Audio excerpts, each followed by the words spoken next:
Vario 150 terkendala berbed. Kita coba pecahkan masalahnya. Ini kita ganti ya untuk bagian businya. Bisa kita lihat ini businya sudah hitam seperti ini. Lalu kita ganti menggunakan busi yang agak bagus sedikit ya. Kita coba hal yang termudah dulu untuk masalah pada Vario 150 ini yang berbed. Langsung kita coba kembali ya teman-teman. Kita kontak on.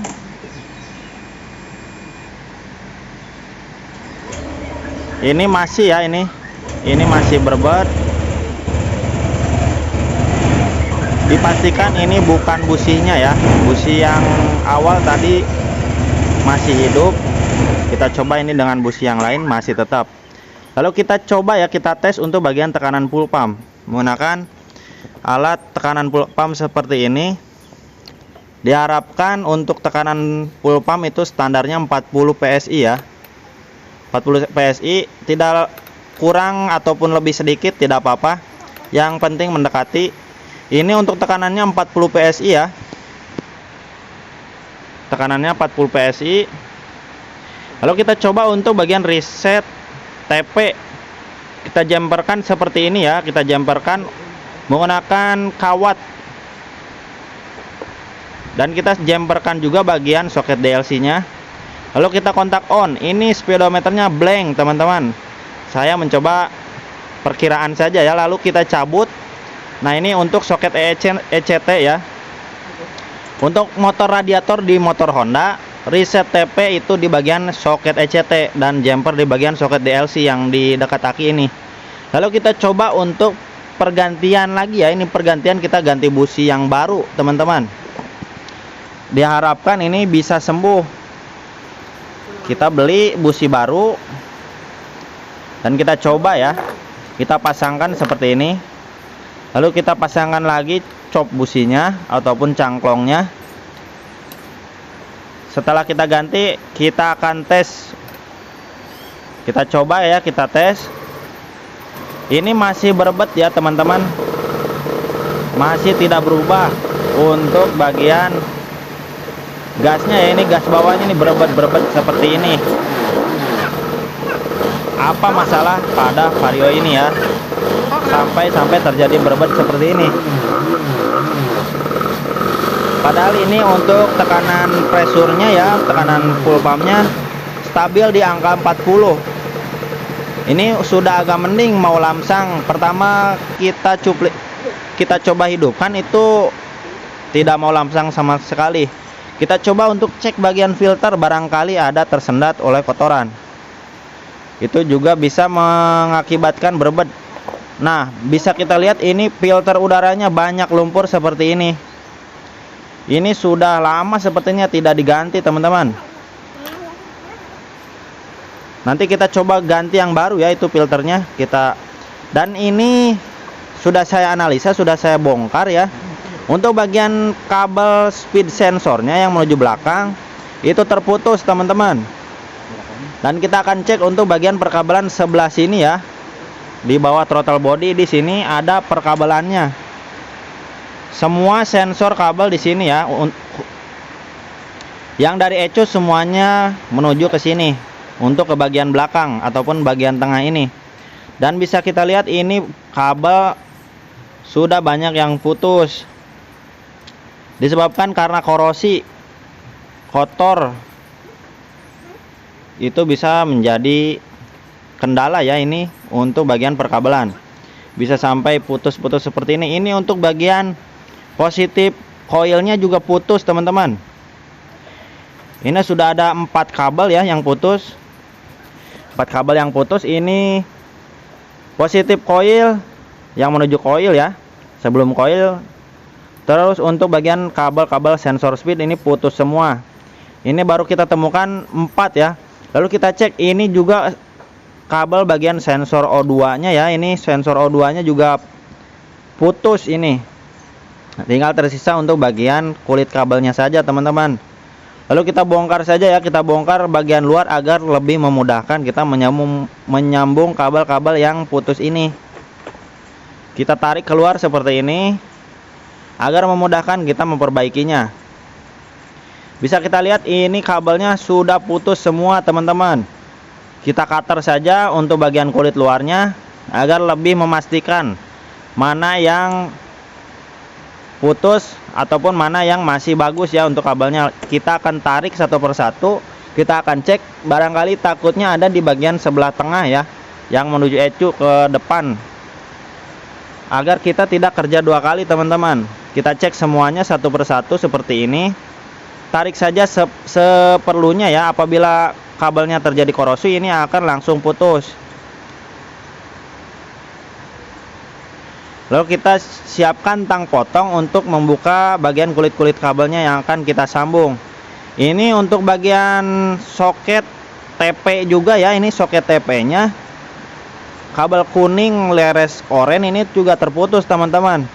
Kita juga cek untuk bagian kabel yang menuju soketnya, ini barangkali ada yang putus lagi.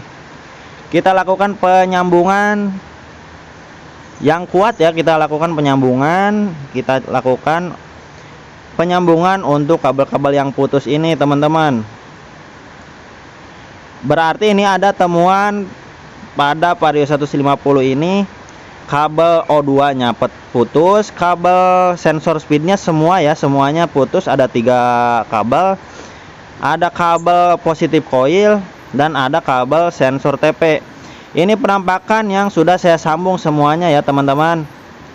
Sudah saya sambung semuanya, diusahakan serapi mungkin ya. Nah ini untuk bagian injektor, untuk bagian soket sensor TP, soket ISC ya ini, dan sensor O2 di sini semuanya. Lalu kita pasangkan kembali untuk kabelnya pada motor ini. Kita masukkan sesuai pada tempatnya ya yang sebelumnya. Ini melalui selang radiator ini di sebelah sini. Kita pasangkan, kita pas-paskan ya teman-teman. Kita tarik-tarik, kita pas-paskan. Ini penyebabnya adalah karena terjadi korosi ya, mengakibatkan kabel-kabelnya rapuh untuk bagian kulit luar, sehingga untuk bagian tembaganya juga lama-lama rusak ya teman-teman, dan terjadi putus seperti ini. Pantas saja ini motor sangat berbed untuk bagian putaran bawah, karena sensor-sensor ataupun kabel pengapiannya juga ini tidak normal karena putus semua ini ya. Ada 6 kabel yang putus untuk di bagian perkabelan pada Vario 150 ini. Lalu kita pasangkan untuk bagian kabel sensor speednya ya ini. Ini kabel sensor speed kita pasangkan. Lalu langsung kita rapihkan. Itu sebelah sana itu ada centilnya ya, ada centilnya, kita paskan seperti ini. Apabila sudah pas, itu akan pas ya, seperti itu. Kita pasang kembali baut L nya ya. Kita kencangkan lagi menggunakan kunci L ya, kunci L4 ini. Langsung kita kencangkan, kita rapikan kabelnya serapi mungkin seperti ini. Lalu kita pasangkan ya, ini kita pasangkan untuk bagian throttle bodinya, kita rakit semuanya. Ini untuk bagian tekanan full pump ataupun tekanan rotaknya normal ya, tidak ada masalah. Lalu kita pasangkan semua ebonitnya, kita pasangkan seperti ini, jangan sampai lupa. Lalu kita pasangkan untuk baut-bautnya, langsung kita kencangkan teman-teman menggunakan kunci T10.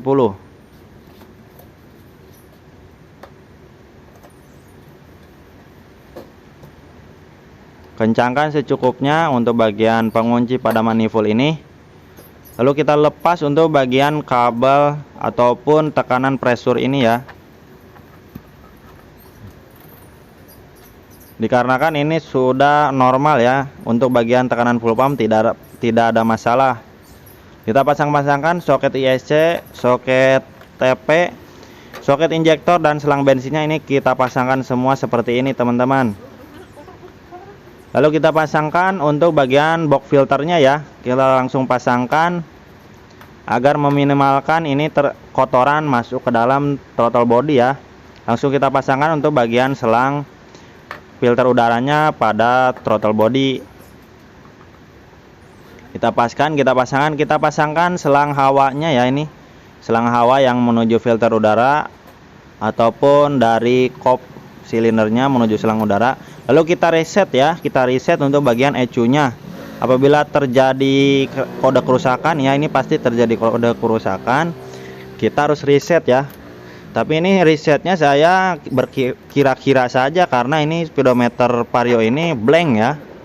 Kita kira-kira saja untuk melakukan presetan pada Vario ini. Dan ini pun sudah normal kembali teman-teman, lamsang dan gas pun sudah responsif. Mudah-mudahan video ataupun pengalaman saya bisa bermanfaat untuk teman-teman. Mohon maaf bila mana penerangan ataupun penjelasan pengambilan video kurang bagus ataupun kurang pas ya, mohon dimaklumi. Mudah-mudahan video-video yang saya bagikan bisa bermanfaat ataupun menjadi pengalaman untuk teman-teman. Sekian, sampai jumpa di video selanjutnya. Assalamualaikum warahmatullahi wabarakatuh.